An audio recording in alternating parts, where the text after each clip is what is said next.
have to tell you, I'm both challenged and excited. My excitement is I get a chance to give something back. My challenge is the shortest seminar I usually do is 50 hours. And I'm not exaggerating. I do weekends, and what I do more than that, obviously, coach people, but I'm into immersion. Because how'd you learn language? You didn't learn it by just learning principles. You got in it, and you did it so often that it became real. And the bottom line of why I'm here, besides being a crazy mofo, is that I'm really in a position, I'm not here to motivate you, obviously. You don't need that. And a lot of times, that's what people think I do, and it's the furthest thing from it. What happens, though, is people say to me, well, I don't need any motivation. And I say, well, that's interesting. That's not what I do. I'm the why guy. I don't know why you do what you do. What is your motive for action?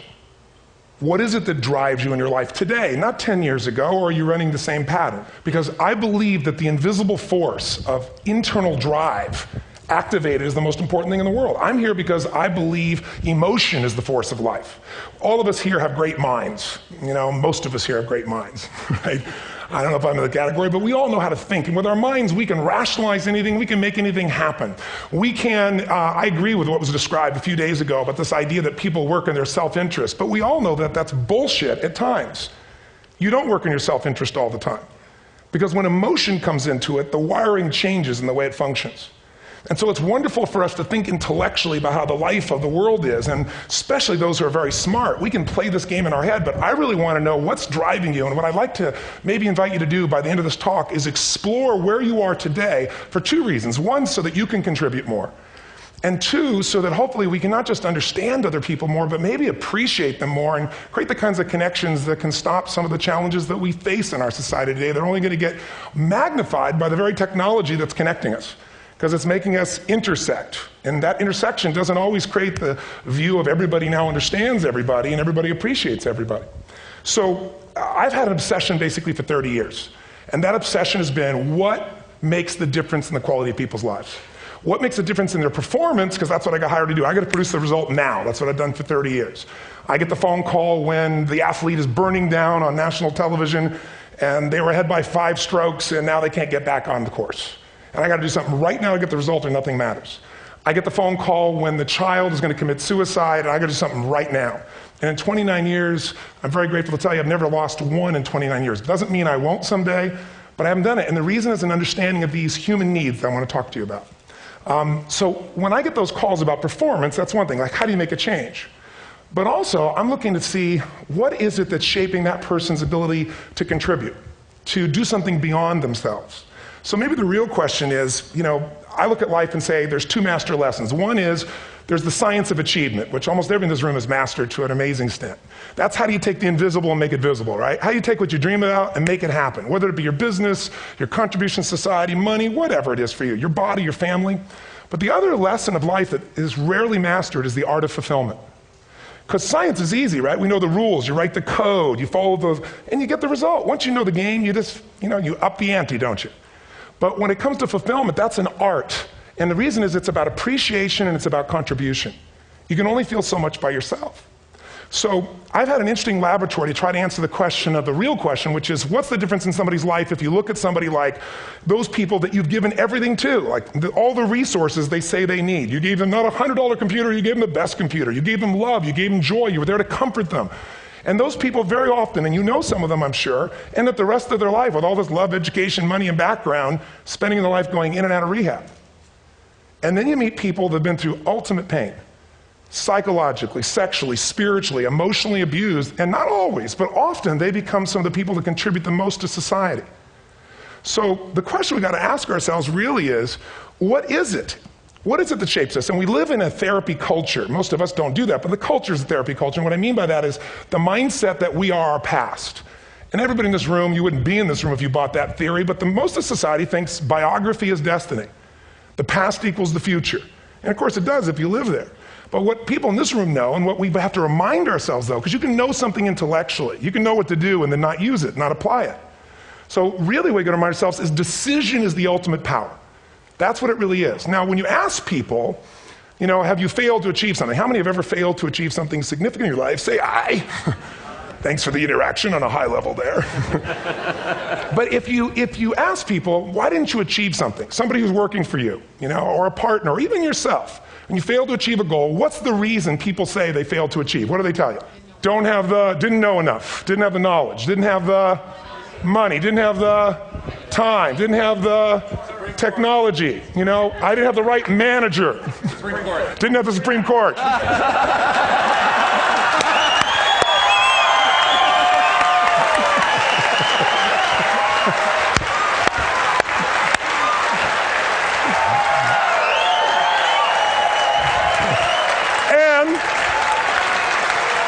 And what do all those, including the Supreme Court, have in common? They are a claim to you missing resources. And they may be accurate. You may not have the money. You may not have the Supreme Court. But that is not the defining factor.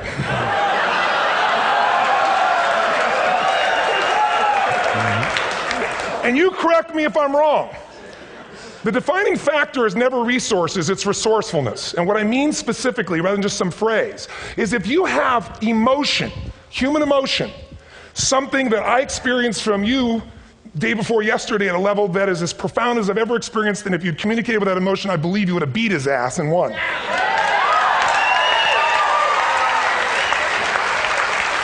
But how easy for me to tell him what he should do. Idiot, Robbins. But I know when we watched a debate, at that time, there were emotions that blocked people's ability to get this man's intellect and capacity and the way they came across to some people in that day. Because I know people that wanted to vote in your direction and didn't, and I was upset. But there was emotion that was there. How many know what I'm talking about here? Say I. So emotion is it, and if we get the right emotion, we can get ourselves to do anything. We can get through it. If you're creative enough, playful enough, fun enough, can you get through to anybody, yes or no? Yes. If you don't have the money, but you're creative and determined enough, you find the way. So this is the ultimate resource, but this is not the story that people tell us, right? The story people tell us is a bunch of different stories. They tell us we don't have the resources, but ultimately, if you take a look here, flip it up if you would. They say, what are all the reasons they have in common? We said that. Next one, please. He's broken my pattern, that son of a bitch. But I appreciated the energy, I'll tell you that. What determines your resources? We've said decisions shape destiny, which is my focus here. If decisions shape destiny, what determines it is 3 decisions. What are you going to focus on? Right now, you have to decide what you're going to focus on. In this second, consciously or unconsciously, the minute you decide to focus on something, you've got to give it a meaning. And whatever that meaning is produces emotion. Is this the end or the beginning? Is God punishing me or rewarding me, or is this the roll of the dice? And emotion then creates what we're going to do, or the action. So think about your own life, the decisions that have shaped your destiny. And that sounds really heavy, but in the last 5 or 10 years, 15 years, haven't there been some decisions you've made that if you made a different decision, your life would be completely different? How many can think of one, honestly? Better or worse? Say I. So the bottom line is maybe it was where to go to work, and you met the love of your life there. Maybe it was a career decision. I know the Google geniuses I saw here. I mean, I understand that their decision was to sell their technology at first. What if they made that decision versus to build their own culture? How would the world be different? How would their lives be different? Their impact. The history of our world is these decisions. When a woman stands up and says, no, I won't go to the back of the bus, she didn't just affect her life. That decision shaped our culture. Or someone standing in front of a tank. Or being in a position like Lance Armstrong and someone says to you, you've got testicular cancer. That's pretty tough for any male, especially if you ride a bike. Right? You got it in your brain, you got it in your lungs. But what was his decision of what to focus on? Different than most people. What did it mean? It wasn't the end, it was the beginning. What am I going to do? He goes off and wins 7 championships he never won once before the cancer because he got emotional fitness, psychological strength.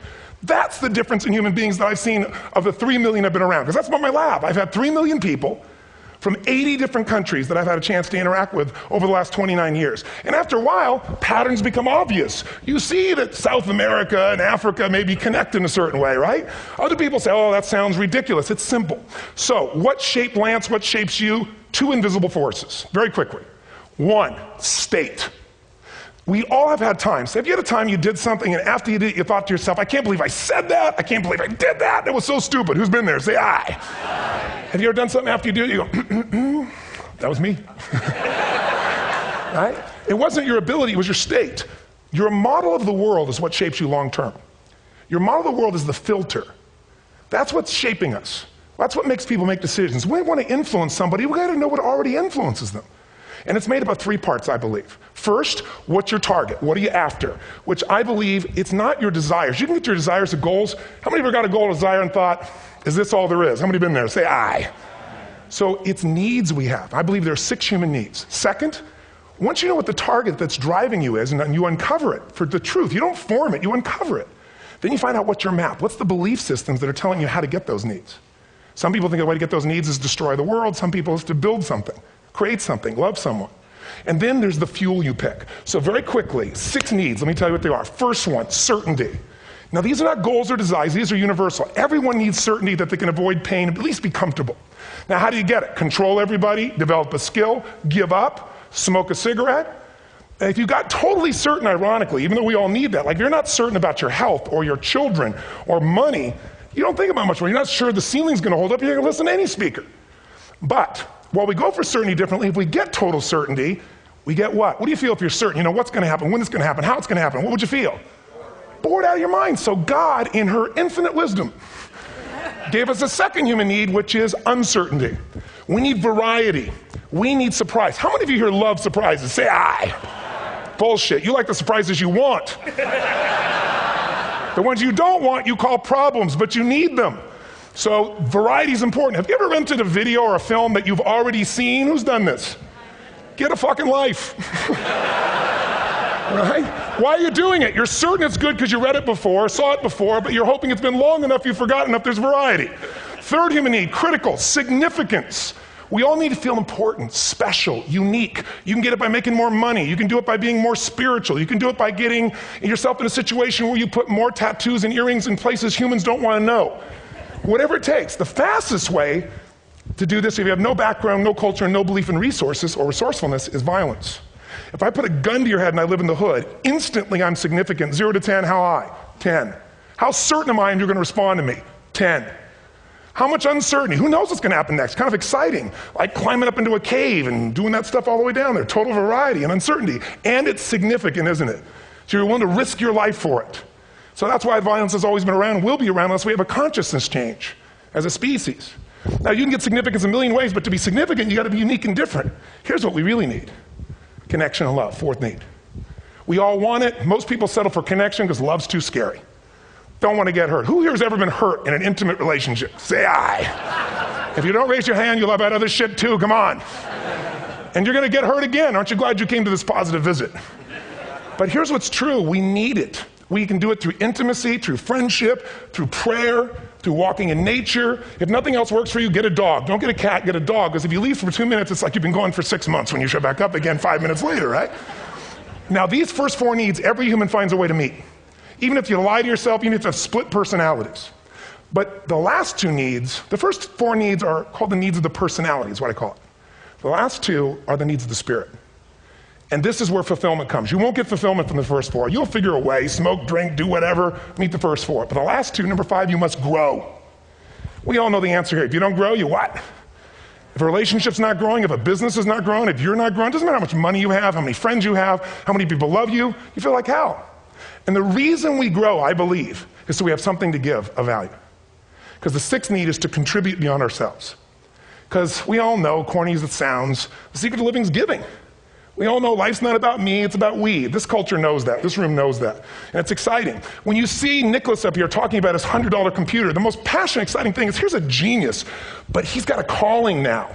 You can feel the difference in him. And it's beautiful. And that calling can touch other people. In my own life, my life was touched because when I was 11 years old, Thanksgiving, no money, no food, and we're not going to starve, but my father was totally messed up. My mom was letting him know how bad he messed up. And somebody came to the door and delivered food. My father made 3 decisions. I know what they were briefly. His focus was, this is charity. What does it mean? I'm worthless. What do I got to do? Leave my family, which he did. The time, one of the most painful experiences of life. My 3 decisions gave me a different path. I said, focus on, there's food, what a concept. You know? Second, but this is what changed my life. This is what shaped me as a human being. Somebody's gift, I don't even know who it is. I thought, my father always said, no one gives a shit.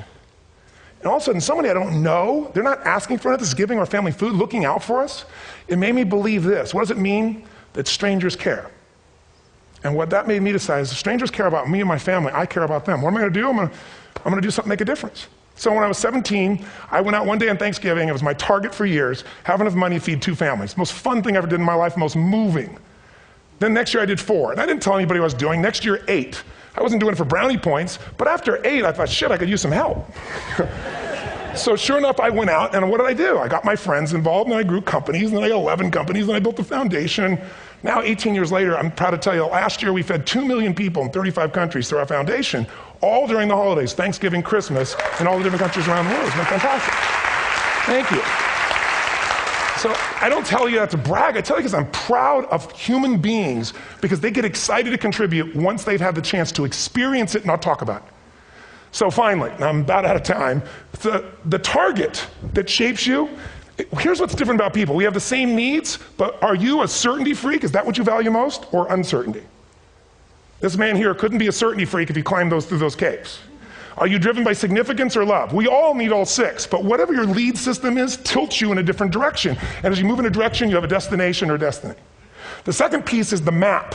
Think of that as the operating system tells you how to get there. And some people's map is, I'm going to save lives even if I die for other people. And they're a fireman. Somebody else says, I'm going to kill people to do it.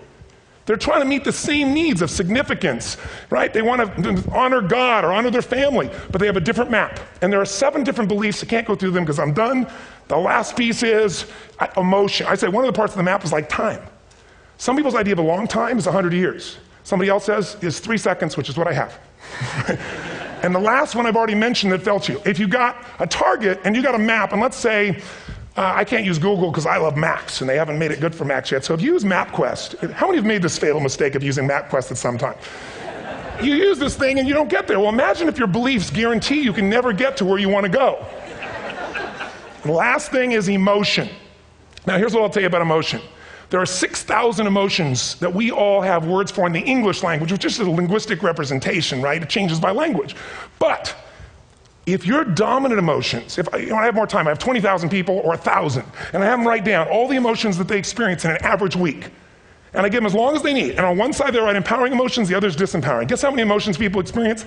Less than 12. And half of those make them feel like shit. So they got 5 or 6 good frickin' feelings, right? It's like they feel happy, happy, excited, oh shit, frustrated, overwhelmed, depressed. How many of you know somebody who no matter what happens finds a way to get pissed off? How many know somebody like this? Or no matter what happens, they find a way to be happy or excited. How many know somebody like this? Come on.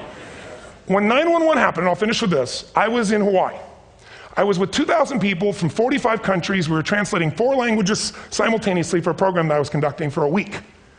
The night before was called Emotional Mastery. I got up, had no plan for this, and I said, we had all this fireworks, I do crazy shit, fun stuff. And then at the end I stopped, and I had this plan I was going to say, but I never do what I'm going to say. And all of a sudden I said, when do people really start to live? When they face death. And then I went through this whole thing about if you were going to get off this island, if 9 days from now you were going to die, who would you call, what would you say, what would you do? One woman, well that night is when 9/11 happened. One woman had come to the seminar, and when she came there, her previous boyfriend had been kidnapped and murdered.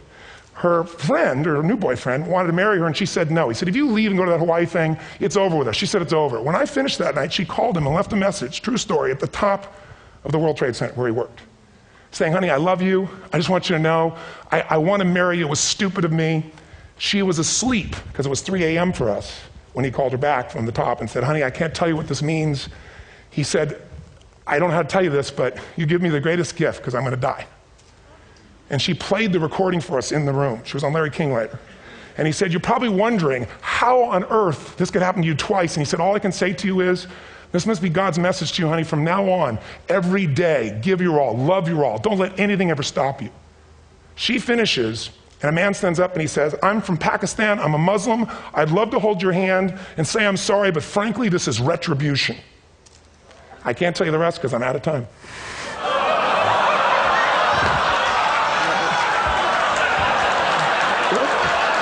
Are you sure? Finish the story. 10 seconds.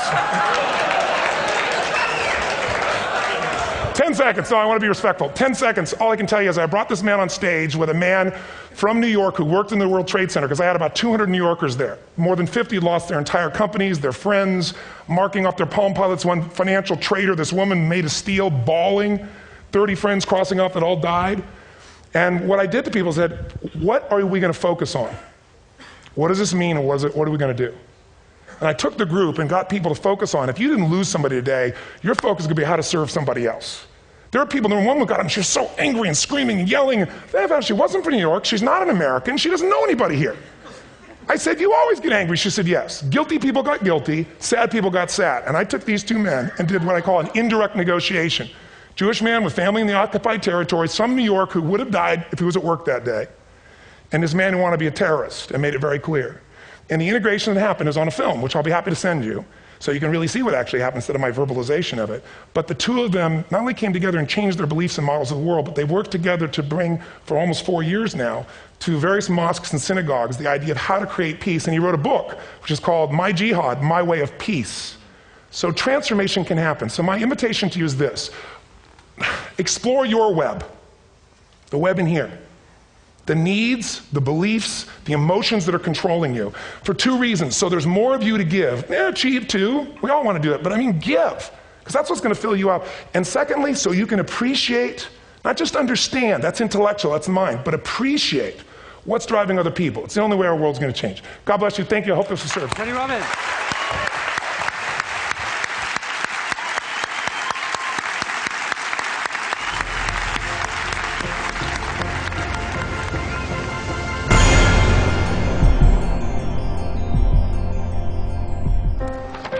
What if great ideas weren't cherished? What if they carried no importance? Or held no value?